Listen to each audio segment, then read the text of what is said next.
There are only a couple of undefeated teams so far this season in the state line. One of them is Pecatonica boys team. The Indians just missed going to state last season in Class 1A. They've got their core group back, and they're coming off 2 holiday tournament championships, and they are 12-0. Let's learn more about Pecatonica. I sat down with head coach Bobby Heisler this week. So over the holidays, very successful. You won the Eastland Championship, then you go down to the State Farm Classic. You won the small school boys division for that. Did you see everything you wanted to see in those 2 tournaments out of your guys?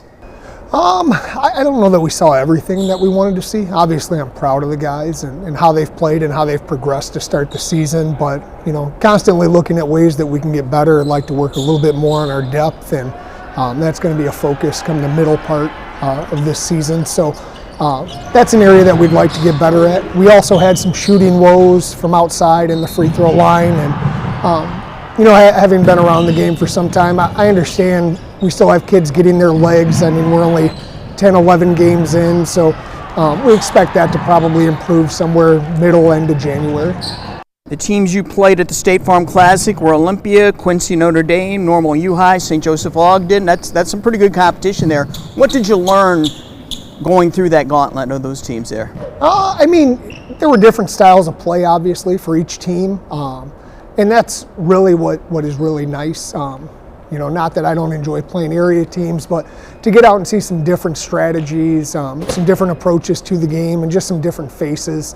I think it stretches kids a little bit. Last year, you guys came as close as anybody can come to going to state without quite making it, losing in the overtime in the super sectional at NIU. So is everything that you're doing this season and everything you did over the summer geared with the thought of getting to state and making it happen this year? I think that's always the goal. You know, different challenges arise each year, and no 2 groups are the same.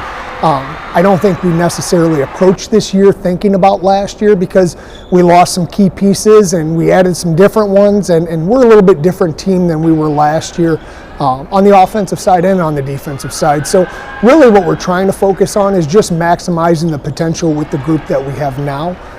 And that's pretty much what the summer was geared towards. And you know, I shared in a previous interview, I thought our seniors did a phenomenal job this summer of letting some of the underclassmen playing some of the tougher spots over the summer, and gave them a larger role, which has helped with confidence in some of our guys and helped our depth to a certain degree thus far. Speaking of underclassmen, I was at the championship game at the Eastland tournament against Eastland, and Zion Brima, he was outstanding that night. Gave you, I think, 19 points, some boards, some good defense.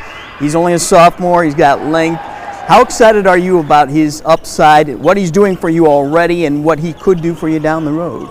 Extremely excited. I mean, I've been watching him since he was in 6th grade at the junior high, and each year he's developed a little bit more.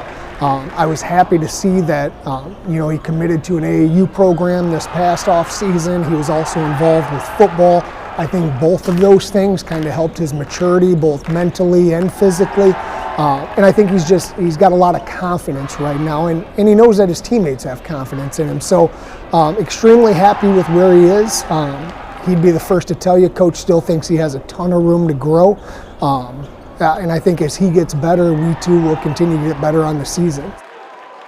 Later this month, the Indians will be hosting their annual MLK tournament, and they have a great field again. Rockford Christian and Eastland are a couple of teams in that field. Hinckley Big Rocks, another big one.